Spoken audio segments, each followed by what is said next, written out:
pour le remercier de la chaleur de son accueil et de celui de ses compatriotes, ainsi que des multiples attentions dont ma délégation et moi-même avons été l'objet. L'honneur qui est fait à la Guinée équatoriale de recevoir cette 17e session ordinaire de la conférence des chefs d'État de notre Union rejaillit sur les autres membres de notre sous-région et en particulier le Cameroun, dont l'étroitesse des liens avec nos frères équato-guinéens est bien connue. C'est pourquoi nous nous félicitons de la tenue de ce sommet ici à Malabo et formons des vœux pour son succès. Excellences, Mesdames et Messieurs, au moment où notre collègue de Guinée équatoriale prenait ses fonctions à la tête de notre organisation au début de cette année, le nord de notre continent était ébranlé par des soulèvements populaires qualifiés par les médias de printemps arabe. Il convient de rappeler que ces convulsions avaient été précédées dans plusieurs de nos régions de mouvements contestataires aux causes diverses, mais communément appelés émeutes de la faim. Il apparaît clairement que le dénominateur commun de ces révoltes était l'insatisfaction des populations devant, selon les cas, la pauvreté, le chômage, la corruption, l'oppression, les inégalités, etc. On doit remarquer que la composante majoritaire de ces mouvements était formée de la partie la plus jeune des populations concernées. Lorsqu'on sait que la jeunesse, les moins de 35 ans, représente 62% de la population en Afrique, on ne peut que mesurer l'importance et l'urgence des problèmes ainsi posés. Quels sont ces problèmes? En premier lieu, le chômage des jeunes, qui atteint dans la plupart de nos pays des taux très élevés. Il touche aussi bien les diplômés que ceux qui sont sortis du système scolaire sans formation. Il est responsable de la pauvreté d'une grande partie, encore amène celle-ci à s'interroger sur son avenir. Mais aussi l'inadaptation de nos systèmes éducatifs qui ne préparent pas notre jeunesse comme il le devrait à la vie professionnelle. Également, le sentiment que nos jeunes ont de rester en marge de la société, faute de pouvoir faire suffisamment valoir leurs droits civiques, politiques et sociaux.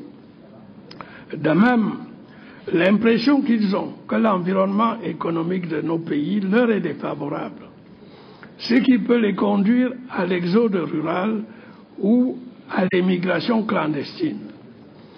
Enfin, la situation sanitaire de la jeunesse africaine, particulièrement menacée par l'extension de l'infection par le VIH-Sida.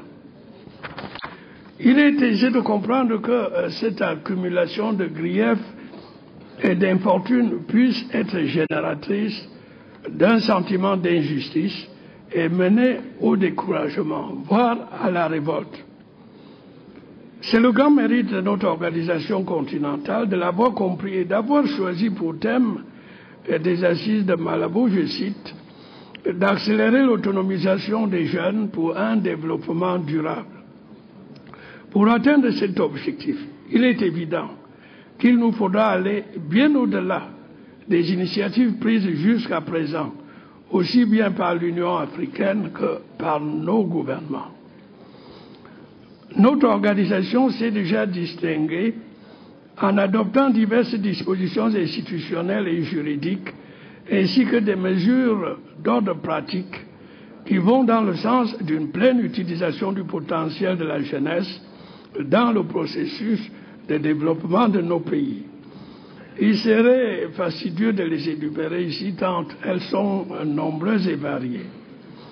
Quant à nos États, qui sont tous confrontés au même problème de l'insertion de leur jeunesse dans la société, il va sans dire qu'ils y consacrent tous les moyens disponibles. pour accélérer l'autonomisation des jeunes en vue d'un développement durable. Dans quel sens devrions-nous faire porter nos efforts en priorité? En facilitant l'accès à l'exercice de leurs droits civiques, sociaux et culturels, en poursuivant avec méthode une politique d'accès à l'emploi reposant sur un système éducatif orienté vers la professionnalisation, en créant un environnement favorable à l'insertion des jeunes dans la vie économique, en stimulant la croissance par la réalisation de grands projets agricoles, miniers, industriels, énergétiques, d'infrastructures, tous créateurs d'emplois. Excellences, Mesdames, Messieurs, le Cameroun a fait sien ce vaste programme et s'est engagé avec détermination dans sa mise en œuvre. Sans entrer dans le détail, le temps de ces temps limité, je mentionnerai l'allocation du 5e du budget de l'État au secteur éducatif et la professionnalisation progressive de celui-ci, la création du Conseil national de la jeunesse, plateforme de dialogue qui permet la prise en compte des aspirations des jeunes dans les stratégies de développement, le plan d'action national pour l'emploi des jeunes et le programme d'appui à la jeunesse rurale et urbaine, l'un et l'autre assurant une certaine formation à des jeunes en quête d'un premier emploi. Le service civique national de participation au développement, grâce auquel une partie de notre jeunesse peut s'impliquer dans la mise en œuvre de projets locaux concernant particulièrement la protection de l'environnement, comme par exemple l'opération Sahel Vert. Ces initiatives de caractère général ont été complétées par des actions concrètes, telles que le recrutement par l'État de plusieurs milliers de jeunes dans les services de sécurité et de santé, et plus récemment le lancement d'un projet d'intégration de 25 000 jeunes diplômés dans la fonction publique. Je crois pouvoir affirmer à nouveau que le Cameroun se rallie aux objectifs de l'Union africaine en matière de participation des jeunes au développement et qu'il s'efforce, pour ce qui le concerne, de prendre toutes dispositions utiles pour les atteindre.